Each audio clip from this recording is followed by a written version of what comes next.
உங்கள் வியாபாரத்தை வளர்த்திடுங்கள் சொத்து மீதான லோனுடன். இன்றைய டவுன்லோட் செய்வீர் ஈக்விட்டாஸ் பேங்கின் செல்ஃபி லோன்ஸ் ஆப்.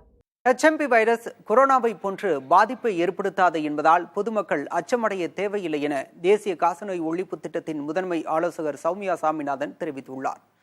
புதிய தலைமுறைக்கு அவர் அளித்த பேட்டியை தற்போது பார்க்கலாம். ஹியூமன் மெட்டா நியூமோ வைரஸ் அப்படின்னு அதோட ஃபுல் பேரு.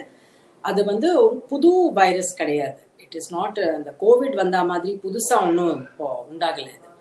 இது ரொம்ப நாளா தெரியும் இந்த வைரஸ். அது என்னன்னா ஒரு ரெஸ்பிரேட்டரி வைரஸ்.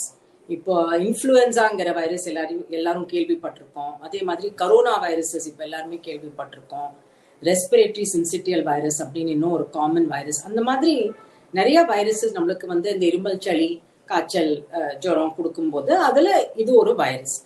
இப்போ சைனாலேருந்து சில ரிப்போர்ட்ஸ் வந்திருக்கு. அங்க ஹாஸ்பிட்டல்ஸ்ல நிறைய பேஷண்ட் வராங்க, ஹாஸ்பிட்டல் எல்லாம் ஃபுல்லா இருக்கு. ஆக்சுவலி அது நார்மலா இந்த சீசன்ல வின்டர் டைம்ல கொஞ்சம் அதிகமா ஜனங்க ஹாஸ்பிட்டலுக்கு போவாங்க. ஏன்னா எல்லாருக்குமே சளி, இரும்பல், காய்ச்சல் இருக்கிறதுனால.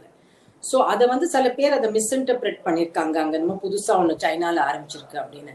அந்த மாதிரி எதுவுமே இல்லை. பாத்தீங்கன்னா இப்போ உலக சுகாதார மையம் WHO there is no alert. அவங்க இது நார்மலா தான் போயிட்டு இருக்கு. இப்ப இந்தியால பார்த்தோம்னா HMPVங்கிறது நம்ம 2001 இங்க இந்தியால பார்த்திருக்கோம். வருஷம் அது இதே மாதிரி ஒரு ரெஸ்பிரேட்டரி வைரஸ் அப்பப்போ வரும். ஸோ ஒரு 3% ஆஃப் ரெஸ்பிரேட்டரி இன்ஃபெக்ஷன்ஸ் இப்போ இந்த HMPVனால பரவிட்டு இருக்கு இந்தியால.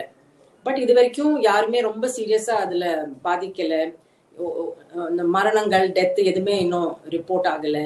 மோஸ்ட்லி மைல்டா தான் இருக்கு. ஒரு 4-5 days 1 week ரிகவர் ஆயிட்டாங்க. ஜுரம் இருந்தா ஒரு பாராசிட்டமால் போட்டுப்போம், தலைவலி இருந்தா ஒரு பாராசிட்டமால் போடுவோம், ஸ்டீம் இன்ஹலேஷன் பண்ணுவோம், த்ரோட்டுக்கு காகல்ஸ் பண்ணுவோம், ஏதாவது வீட்டிலேயே நம்ம செஞ்சு இந்த இஞ்சி, துளசி அதெல்லாம் போட்டு ஒரு கஷாயம் சாப்பிடுவோம்.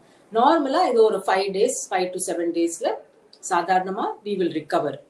இப்போ ரொம்ப சின்ன சிறுவர்கள், யங் சில்ட்ரன், 1 year கம்மியா இருக்கிற குழந்தைகள், 1 வயசு கம்மியா இருக்கிற குழந்தைகள், இல்லாட்டா வயசானவங்க ஒரு 65-70 இயர்ஸ்க்கு மேல இருக்கிறவங்க, இல்லைன்னா சம் அண்டர்லைங் டிசீஸ், இப்போ ஏற்கனவே ஹார்ட் ப்ராப்ளம் இல்லாட்டா ஏற்கனவே லங் ப்ராப்ளம் சஃபர் பண்றவங்க, அவங்களுக்கு ஒரு சாதாரண வைரஸ் இன்ஃபெக்ஷன் வந்தாலும் அவங்களுக்கு கொஞ்சம் அதிகமா பாதிக்கலாம். அவங்களுக்கு சிம்டம்ஸ் சிவியரா இருக்கலாம், இல்லாட்டா அது நிமோனியாவா மாறலாம். இப்போ சின்ன குழந்தைகள்ல சில ரெஸ்பிரேட்டரி இன்ஃபெக்ஷன்ஸ் ஒரு நிமோனியா மாதிரி இருக்கும். தட் இஸ் அவங்களுக்கு பிரீதிங் ரேட் ஃபாஸ்டா இருக்கும், அள்ளு தூக்கி போடும், சரியா பால் குடிக்க முடியாது, மூச்சு எடுக்கிற மாதிரி இருக்கும். அந்த மாதிரி நிமோனியா வந்ததுன்னா ஆப்வியஸ்லி அது ஹாஸ்பிட்டலுக்கு கூட்டிட்டு போய் டாக்டர்கிட்ட காட்டி அதுக்கு ட்ரீட்மெண்ட் எடுக்க வேண்டியது. ஸோ இது கரோனா மாதிரி மாறிடுமா அப்படின்னு கேள்வி கேட்கும் போது இல்ல, வராது. ஏன்னா இது ஒரு நார்மல் தெரிஞ்ச வைரஸ் தான். இது ஒன்றும் புதுசா வந்தது இல்லை. இது ஹியூமன் பாப்புலேஷன்ல ரொம்ப வருஷமா சர்க்குலேட் பண்ணிட்டு இருக்கு. எல்லாருக்கும் அது இம்யூனிட்டி கொஞ்சம் பாப்புலேஷன் லெவல்ல இருக்குது. மற்ற வைரஸஸ் மாதிரி தான் இதையும் நம்ம எதிர்பார்க்கலாம். இது கொஞ்சம் வின்டர் ஸ்பைக் இருக்கும், அதுக்கப்புறம் அது நார்மல் ஆயிடும். உங்கள் வியாபாரத்தை வளர்த்திடுங்கள் சொத்து மீதான லோனுடன். இன்றைய டவுன்லோட் செய்வீர் ஈக்விட்டாஸ் பேங்கின் செல்ஃபி லோன்ஸ் ஆப்.